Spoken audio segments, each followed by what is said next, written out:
Mobile industry cuts emissions, but targets still distant. The global mobile telecoms industry is pulling off a difficult balancing act, cutting emissions while handling exponential data growth. According to GSMA's latest Mobile Net Zero report, operational emissions fell 8% between 2019 and 2023, even as mobile connections grew by 9% and data traffic quadrupled. This marks a significant decoupling of emissions from service expansion, reflecting both efficiency improvements and shifts to cleaner power sources. However, the pace of progress is still out of step with the sector's climate commitments. To stay on track for its 2050 net zero target, the industry needs to cut emissions by 7.5% annually through 2030, more than double the recent average.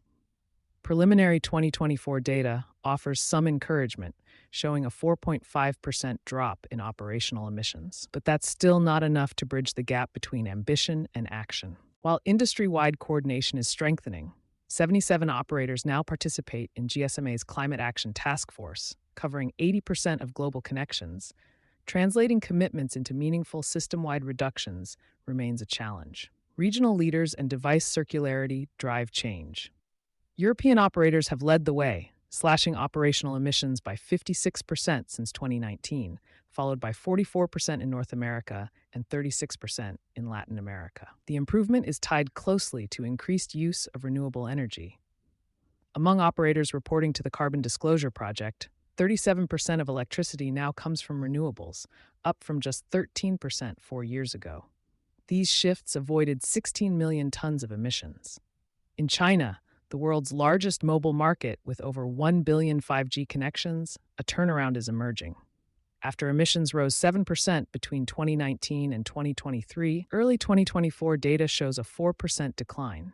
This reversal is tied to a more than fourfold increase in renewable energy use by Chinese operators. But the industry's biggest challenge lies outside operations. Scope 3 emissions, which include manufacturing, supply chains, and device lifecycle, account for over 2/3 of telecom's total footprint. These indirect emissions remain harder to measure and manage, especially for operators with science-based targets that include full value chain reductions. One promising path is through the circular economy. GSMA data shows 90% of users value device longevity and repairability, and nearly half are open to buying refurbished phones. That's a climate win. Reused phones generate up to 90% fewer emissions than new ones. With the secondhand device market projected to hit $150 billion by 2027, operators are beginning to respond.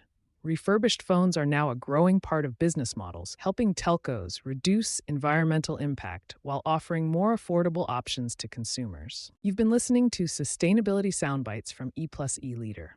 For more information on sponsorship opportunities, reach out to our team today.